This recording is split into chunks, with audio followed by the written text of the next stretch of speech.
छगन भुजबळ यांच्या समर्थनार्थ आज नाशिकमध्ये मोर्चाचं आयोजन करण्यात आलेलं आहे आणि या मोर्चाला आता सुरुवात झालेली आहे। याच संदर्भात आणखी सविस्तर माहिती जाणून घेऊया आमचे नाशिकचे प्रतिनिधी योगेश खरे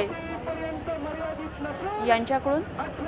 भुजबळांच्या समर्थनार्थ हा मोर्चा निघालेला आहे। नाशिकमध्ये या भव्य मोर्चाचं आयोजन करण्यात आलेलं आहे। भुजबळ समर्थक या मोर्चामध्ये दाखल झालेले तपोवन परिसरातल्या लक्ष्मीनारायण मंदिरापासून या मोर्चाचं आयोजन करण्यात आलेलं आहे। आपण बघतोय मोठ्या संख्येमध्ये भुजबळांच्या समर्थनार्थ या मोर्चामध्ये सहभागी झालेले हे मोर्चेकरी।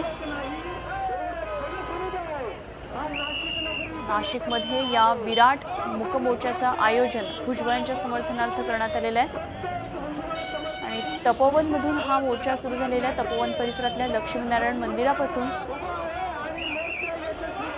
राज्यभरातून ठिकठिकाणहून या मोर्चामध्ये सहभागी होण्यासाठी आज भुजबळ समर्थक या मोर्चामध्ये आलेले आहेत आणि नाशिकमध्ये मोर्चाचं आयोजन करण्यात आलेलं आहे। भव्य दिव्य असा हा नाशिकमधला मोर्चा आपण बघतोय भुजबळांच्या समर्थनार्थ। एकीकडे राज्यामध्ये मराठा क्रांतिमुक मोर्चा वेगवेगळ्या भागातून निघतात, तर आज नाशिकमधला हा भुजबळांच्या समर्थनार्थ निघालेला मोर्चा।